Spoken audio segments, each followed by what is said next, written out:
नमस्कार। आज है 19 जनवरी सन 2024 शुक्रवार। दोस्तों, आज के एपिसोड में हम दालों में मसूर एक महत्वपूर्ण दाल मानी जाती है। उसके देश के विभिन्न हिस्सों में यानी बंदरगाहों पर क्या भाव है, देश के विभिन्न हिस्सों में क्या भाव है, फसल की क्या स्थिति है, इसकी सारी जानकारी आपको इस एपिसोड में देने का प्रयास करेंगे। दोस्तों, आपसे एक विनम्र अनुरोध, यदि आपको हमारा ये शो अच्छा लगता है, चैनल पसंद आता है तो इसको सब्सक्राइब अवश्य कीजिएगा, और यदि नहीं आता है तो बिल्कुल नहीं करना है। साथ साथ आपके इलाके में मसूर के क्या भाव हैं कमेंट बॉक्स में ज़रूर लिखिएगा। पूरा देश इससे लाभान्वित होता है। दोस्तों, हमारा चैनल आपके आशीर्वाद और स्नेह की वजह से आज 1,05,00,000 व्यू और 1,07,000 सब्सक्राइबर वाला चैनल माना गया है, जो कि देश में सबसे बड़ा कमोडिटी और स्टॉक मार्केट का चैनलों में से एक है।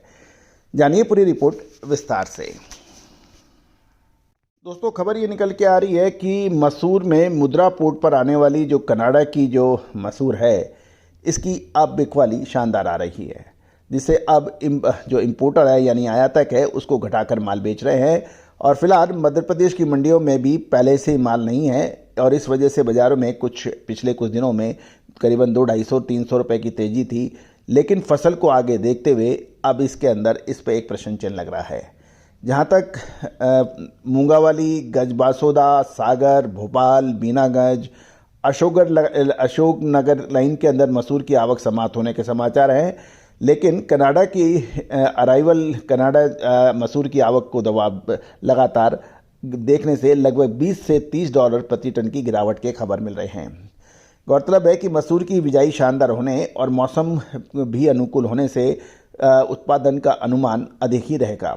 यहाँ पुराना स्टॉक लगभग कम हो चुका है, वहीं दूसरी फसल अब लगभग 25 से 30 दिन में उपलब्ध होगी, और पिछले वर्ष की समान अवधि के तुलना में अब फ्यूचर के सौदे कम हो रहे हैं। साथ साथ एक साथ आई जो मामूली 250-300 रुपये की तेज़ी थे, उससे आयात करने वाली बड़ी कंपनियों ने अपना माल निकाल दिया है, जिससे 6350 से घटकर अब मसूर के भाव जो हमने आपको शो के प्रथम भाव में लगाए थे, उसके अंदर काफ़ी गिरावट देखने को मिल रही है।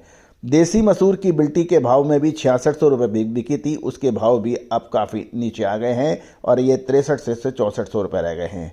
मसूर की बिजाई, जहाँ तक भारत का सवाल है, उत्तर प्रदेश, मध्य प्रदेश और राजस्थान, इन तीनों ही स्टेट्स में इस बार शानदार हुई है। नई फसल आने में लगभग 1 महीने से कम का समय है। इसकी वजह से मसूर में अब ऊपरी स्तरों पर मुनाफा वसूली या गिरावट की संभावनाओं से इनकार नहीं किया जा सकता। इसके अलावा राजस्थान की छोटी मसूर कोटा, बूंदी, प्रतापगढ़, निम्बाड़ा लाइन में भी बिजाई होती है। यूपी और बिहार से भी प्रचुर मात्रा में मसूर की फसल देखी जाती है, और इसकी बिजाई भी इस साल किसानों ने शानदार तरीके से अधिक करने के समाचार हैं। अगली फसल जो है ये अगले महीने बाजार में उपलब्ध हो पाएगी। इसके अनुरूप देसी मसूर का स्टॉक अभी लगभग काफ़ी कम है, लेकिन बंदरगाहों पर इंपोर्टेड माल लगातार डाउनलोड हो रहे हैं, और वर्तमान में कनाडा की काफ़ी मात्रा में मसूर के आने के समाचार हैं। इस बार कनाडियन किसानों ने भी मसूर की बिजाई कम किया था, लेकिन मौसम शानदार होने की वजह से उतारा अच्छा बैठा है। दूसरी ओर जो माल पहले इंपोर्ट हुआ था वह काफ़ी माल दाल मिलों में रुक रहा है, जबकि दाल और मलका की बिक्री अनुकूल नहीं है। मुंद्रा पोर्ट सहित अन्य बंदरगाहों पर कनाडा की मसूर अनलोड हो रही है, और इस वजह से भी लिवाल नहीं है। दिल्ली पहुंच के भाव हमने आपको ऑलरेडी बताए हैं, और इससे ज़्यादा लिवाल नहीं हो पा रहे हैं।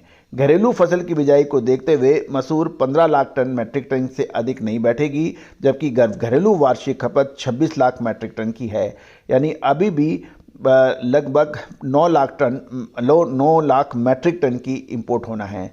पिछले कई वर्षों से कनाडा की मसूर भारी मात्रा में आने से भी समाचार हैं।